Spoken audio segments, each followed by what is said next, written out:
Hello mga kasari, magandang hapon sa inyong lahat. Maulan na hapon dito sa lugar namin. Ayan oh, maulan. Kapag maulan tapos hapon, walang bumibili. Dito kami ngayon ni Kuya Dave, kagigising niya lang. Grabe ang lawak ng kuha ng camera ko. Ayan, kagigising niya lang and mag-refill na naman siya ng bigas. Yan, lagay niya dito. Kasi wala nang laman yung lagayan namin ng bigas. Dito mo pala yan ilagay sa first para madali na lang mag ano. Ay, dito na lang kasi pag maglagay tayo ng ano, right side yung kamay natin, di ba? Kung dito, pag ganyan. Sige, buhos nyo na, buhos mo na Kuya Dave. Wala, nasa likod ako. Yan. Buhatin mo na lang. Yan. Dito pa si Maki, oh. Tapos, yung bigas namin, isa lang buhos ni Kuya Dave. 58 ang kilo kasi medyo nagbaba. Tapos, dito, wala na? Ay, isa na lang yung natira mga sisi ko. Meron pang isa, siguro, Monday. Ay, hindi ka makaalis Monday. May ano kami. Tuesday, bili ka ng bigas. Sana dito maubos. Or Saturday. Saturday naman pala ngayon. Tapos may item tayo na dumating from grocery. Ayan, per box yan. May dalawang tubig, litro, and ano to? 500 ml. Tapos yan, yung yan, open natin para makita ninyo. Pero bago yan, konting update muna. Ba't ang layo? Yan, sa mga alak, ganun pa rin. Hindi ako nag-stock ng madami kasi yung alak ay parang okay, hindi kilo. Sige, buksan mo. Buksan mo na. Para... Si Kuya Dave na ang mag-unboxing.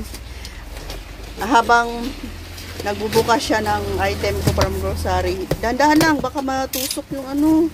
Mag-iisip kami kung ano yung ulam namin. Cream silk na pink.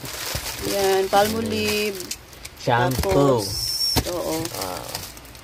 Surf at saka yung taglilimang bar. Long bar. O, tama na. Ibaba mo na yan. Huwag mo lang ano kay maput na. Nabali na. Ay, sus. Itong next. Yan. Nabali. Tignan mo. Inaway ako. O, kape. Kape, birch tree. Isa lang, huwag mo i-open yan. Gamitin ko yan. Birch tree. Crispy fry. Blanque. Oh, sige, wag mo na yan lahat. Kunting silip-silip. Meron pang lata. Ano yan? Pure Foods. Pure Foods. Oh. Next item. Next box. Ay, silver swan. Wag na yan. Tuyo. Wag na din yan. Yung sa ilalim. Isang box ng Lucky Me Pancit Canton yun. Ito ay ano yan? Dahan-dahan. Baka mabuti. Bear Brand. Ano mo yung yan, Bear Brand. 10 yan. 10 tayo na kinuha ko. Kasi wala na tayong Bear Brand doon. 10 yan. Marami yan. Oh. Gatorade. 10 yan Kuya Dave. Wala na. Ito lang man siguro. Ano pwede? May dilata. Yung stout. Yan. So, kararating lang nito, 5,600 ang nabayaran ni Kuya Dave. Cash to mga kasari. So, ibig sabihin... Ito yung na-order sa online niya. Ito yung na-order ko kahapon sa live. Tapos, kung ibig sabihin mga sisi ko, kapag laging namimili, so, nababawasan yung paninda. So, may benta pa rin. Ayan. So, mga sisi ko, relate ba kayo? Nasa tindahan natin, may mga bumibili tapos laging kulang yung ano nila, yung ibayad nila. So, ilang beses na yan dito sa tindahan namin. So, gusto ko lang i-share sa inyo.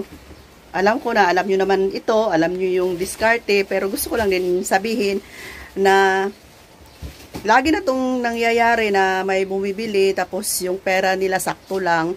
Halimbawa kanina may bumili ng isang cream bread, 60 ang cream bread namin, 60, tapos bumili siya ng 4 na Milo. So ang Milo ko ay 11, so nasa 104 ang total.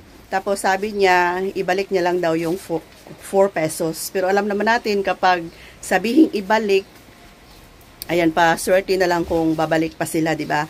So, ang gagawin na lang namin, halimbawa 4 na Milo yung binili niya, 3 na lang ang ibigay para wala siyang kulang. Tapos, brayahan na lang. So, bawasan na lang talaga yung kung ano yung bilhin niya na sakto lang talaga sa pera niya. Kasi mahirap na pag laging ganyan na ibalik. Maswerte lang talaga kung ibalik kahit sa ang lugar siguro mga sisi ko pag sabihing ibalik.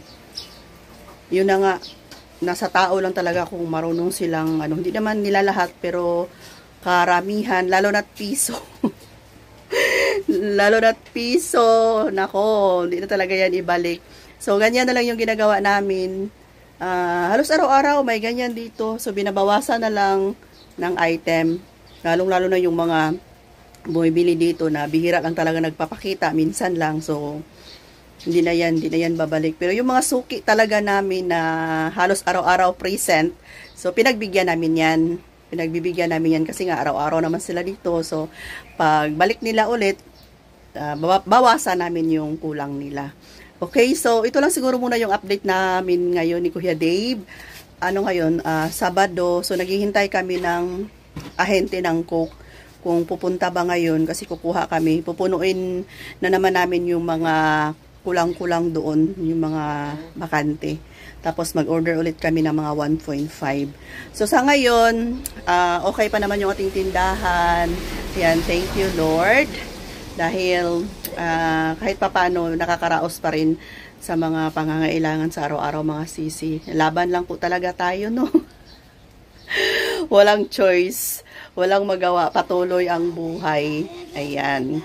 Okay, so hanggang dito na lang siguro at ako papasok na kasi si Kuya Dave bagong gising yan. Kanina pa ako dito morning.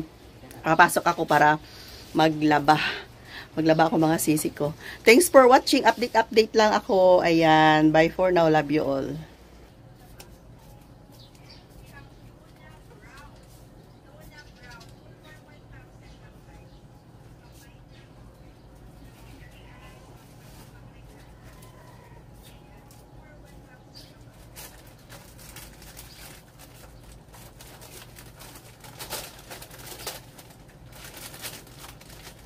Ikot-ikot lang kung ano yung benta kahapon. Yung mga benta namin kahapon ay pambili ngayon.